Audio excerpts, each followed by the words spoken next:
Girls, today we will discuss thermodynamic derivation of law of chemical equilibrium. ठीक है, law of chemical equilibrium आपने पढ़ा था, जो ये स्टेट करता है कि at a constant temperature the ratio of product of molar concentration of product to the product of molar concentration of reactant is constant, raise to the power equal to their coefficient is constant. वही हमने derive करना है अब thermodynamically. तो ये simple सी equations हैं, mathematical equation है, इसमें ऐसा कुछ भी नहीं है जो आपको समझना है, तो आपने इसके नोट्स बना लेने हैं। Consider a general reversible reaction, a moles A, b moles B are reacting reversible reaction to form l moles of L and m moles of M. तो आपको पता है कि जो फ्री एनर्जी पर मोल ऑफ कंपोनेंट होता है that is expressed in terms of chemical potential. तो हम सपोज कर रहे हैं कि if mu A, mu B, mu L and mu M are the chemical potentials at constant T and P of A, B, L and M respectively, तो total energy, free energy of the reactant आपकी क्या हो जाएगी, A mu A plus B mu B, और total free energy of product क्या हो जाएगी, l mu L plus M mu M, ये रिएक्टेंट की, ये प्रोडक्ट की। तो चेंज इन फ्री एनर्जी क्या होता है, G P minus G R, product free energy minus reactant free energy. और जब हम इन दोनों वैल्यूज़ को यहाँ सब्स्टिट्यूट करेंगे तो हमारी जो चेंज इन फ्री एनर्जी आया वो क्या हो गया, L mu L plus M mu M product free energy minus reactant free energy that is A mu A plus B mu B. लेकिन at equilibrium delta G is zero, क्योंकि हम एक ऐसी रिएक्शन ले रहे हैं which is a reversible reaction जहाँ पे इक्विलिब्रियम एस्टैब्लिश होगा, और इक्विलिब्रियम पे डेल्टा जी जीरो होता है। तो अगर हम यहाँ डेल्टा जी पुट करते हैं तो ये इक्वेशन इसके इक्वल हो जाएगी। ठीक है, this minus this is equal to zero, right, delta G की वैल्यू ज़ीरो, तो this will become l mu L plus M mu M is equal to a mu A plus B mu B, simple mathematics, right. ये आपकी equation 2 हो गई। अब आपको पता है chemical potential of any component, अगर हम आयत कंपोनेंट या कोई भी कंपोनेंट ले रहे हैं तो आइडल गैस के लिए केमिकल पोटेंशियल की इक्वेशन क्या है, mu is equal to mu naught plus R T natural log of P, जो आपने पढ़ी है। Mu naught is the standard chemical potential, तो इसकी वैल्यू अगर मैं सब्स्टिट्यूट करती हूँ फ्रॉम इक्वेशन 3 इनटू इक्वेशन 2, ठीक है, बिल्कुल सिंपली सब्स्टिट्यूट करनी है आपने, तो आपकी जो इक्वेशन बनी वो ये बनी। ठीक है, तो आपने देख लेनी है इक्वेशन, अगर कुछ नहीं समझ आएगा तो पूछ लेना है। आपने सिंपली यहाँ से म्यू की वैल्यू को इक्वेशन 3 से म्यू की वैल्यू को सब्स्टिट्यूट किया इक्वेशन 2 में, which is your this equation. ठीक है, इसमें आपने हर जगह म्यू की वैल्यू को सब्स्टिट्यूट किया, mu L is equal to mu naught L plus R T L N of mu L, जो भी है। ठीक है, ये आपने सब्स्टिट्यूट किया यहाँ पे इक्वेशन को, पूरी वैल्यूज़ को। ठीक है, हर एक कंपोनेंट की, एल की भी, एम की भी, ए की भी और बी की भी। तो आपके पास जब आपने इसको सिंप्लीफाई किया, फिर आर टी को आपने कॉमन ले लिया। ठीक है, तो ये आपने जब आर टी कॉमन लिया तो आपके पास इक्वेशन बनी R T this minus this is equal to this. ठीक है, फिर आपने क्या किया कि ये माइनस में है तो इसको नीचे ले आए आप, और ये क्या है, इट इज़ डेल्टा जी, क्योंकि नॉट लगा है, स्टैंडर्ड फॉर्म में है, तो मैं इसको बोल दूँगी delta G not. This is standard free energy of product, this is standard free energy of reactants, और दोनों में जो डिफरेंस है that is standard free energy. तो ये आपकी रिएक्टेंट्स की है, ये प्रोडक्ट्स की है, सॉरी। तो ऑब्वियस है जब प्रोडक्ट को इधर लाऊंगी तो माइनस में हो जाएगा, तो आपकी इक्वेशन बन जाएगी ये। ठीक है, तो सिंपल सी इक्वेशन है, आपने इसको एक बार करने की कोशिश करनी है, अगर कुछ नहीं समझ आएगा तो पूछ लेना है, राइट। ये मैथमेटिकल सिंपल सी इक्वेशन है। तो आपके पास बनी फाइनल इक्वेशन ये। उसके बाद जब मैंने इसको फर्दर किया तो ये आपके पास बनी इक्वेशन। ठीक है, natural log of P L की एल, पी एम की एम अपॉन पी ए की ए, पी बी की B is equal to minus delta G naught upon R T. ठीक है, तो नेचुरल लॉग को जब मैं हटाऊंगी तो ये एक्सपोनेंशियल हो जाएगा, तो ये बन जाएगी आपकी exponential minus delta G naught upon R T. अब आपने याद रखना है कि जो ये स्टैंडर्ड फ्री एनर्जी चेंज होता है ये टेम्परेचर पर डिपेंड कर रहा है, तो क्योंकि हम रिएक्शन को कांस्टेंट टेम्परेचर पे ले रहे हैं तो ये पूरी टर्म क्या हो जाएगी, कांस्टेंट। तो जब ये पूरी टर्म कांस्टेंट हो गई तो इसको मैंने एक और कांस्टेंट ले लिया जिसको मैंने बोला के पी। तो इस पूरी टर्म की जगह मैंने क्या लिख दिया, के पी। तो मतलब equilibrium constant at constant pressure जो आपके पास बना that is equal to this. तो ये आपने ध्यान रखना है, this is nothing but this is law of chemical equilibrium.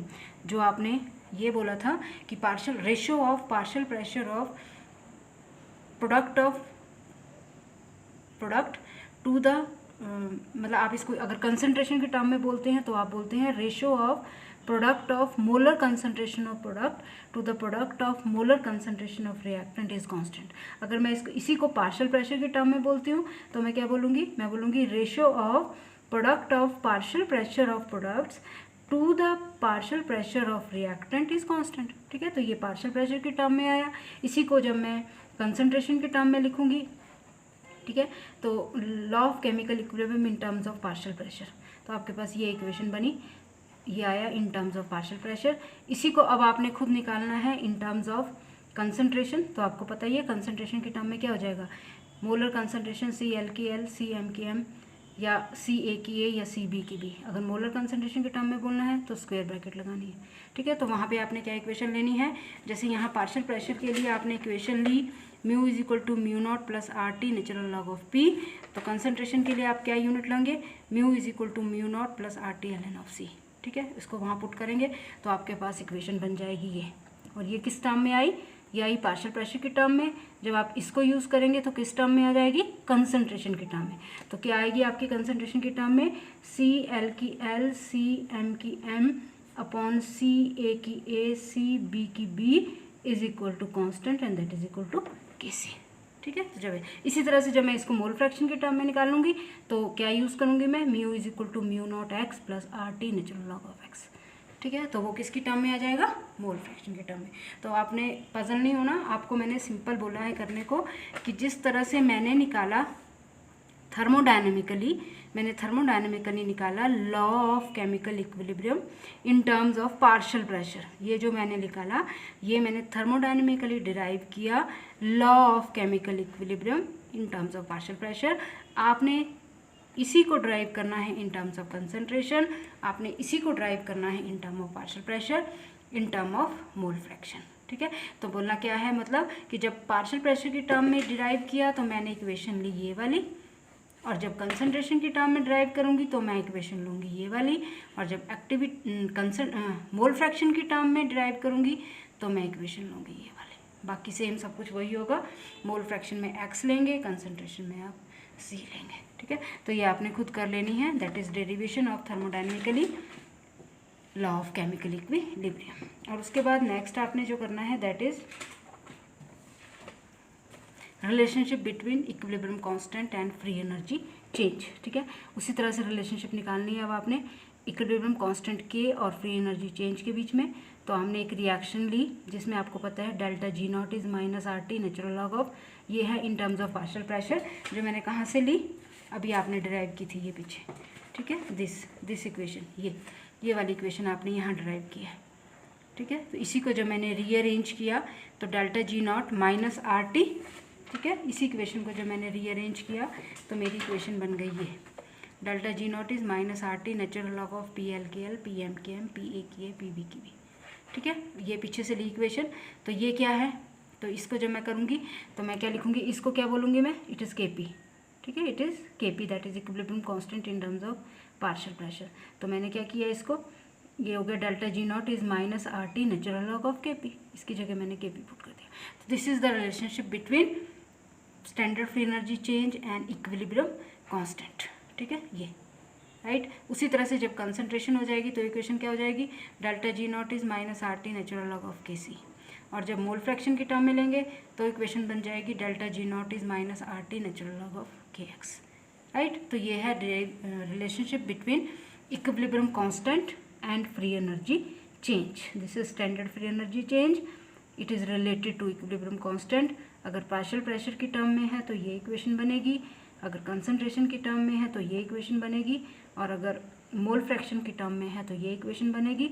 Girls इसमें कुछ भी नहीं है, जब मैंने पार्शियल प्रेशर की टर्म में लिया तो मैं डेल्टा जी नॉट को इसके इक्वल किया, जब मैं कंसंट्रेशन की टर्म में लूँगी तो मैं क्या करूँगी delta G naught is minus R T natural log of C L की एल, सी एम की एम, सी ए की ए, सी बी की बी कंसंट्रेशन की टर्म में, और वो क्या हो जाएगा के सी। ठीक है, तो इस तरह से आपने रिलेशनशिप निकालनी है इक्विलिब्रियम कांस्टेंट और फ्री एनर्जी चेंज के बीच में। ठीक है, तो उसके बाद जो नेक्स्ट आपने करना है गर्ल्स, ये आपने खुद करना है वॉन्ट ऑफ रिएक्शन आइसोथर्म। ठीक है, क्योंकि इसमें कुछ भी नहीं है, ये भी ऐसे ही सिंपल एक रिएक्शन कंसिडर करेंगे आप, रिवर्सिबल रिएक्शन, और उसमें आप क्योंकि वो रिएक्शन कांस्टेंट टेम्परेचर पे हो रही है तो आप उसको आइसोथर्म बोलेंगे। और जो फाइनल रिएक्शन है that is called want half reaction isotherm और वॉन्ट हाफ आइसोथर्म। तो ये आपने खुद करना है, ठीक है, ये ध्यान रखना है, ये आपने खुद करना है।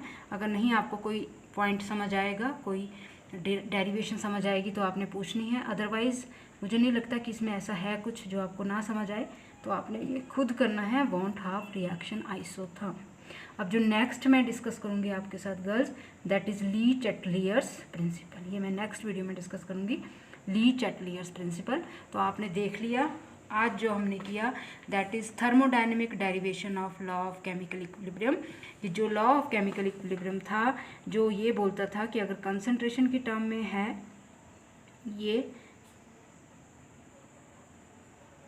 That is equal to Kc, इसको हमने थर्मोडायनेमिकली डिराइव करना है।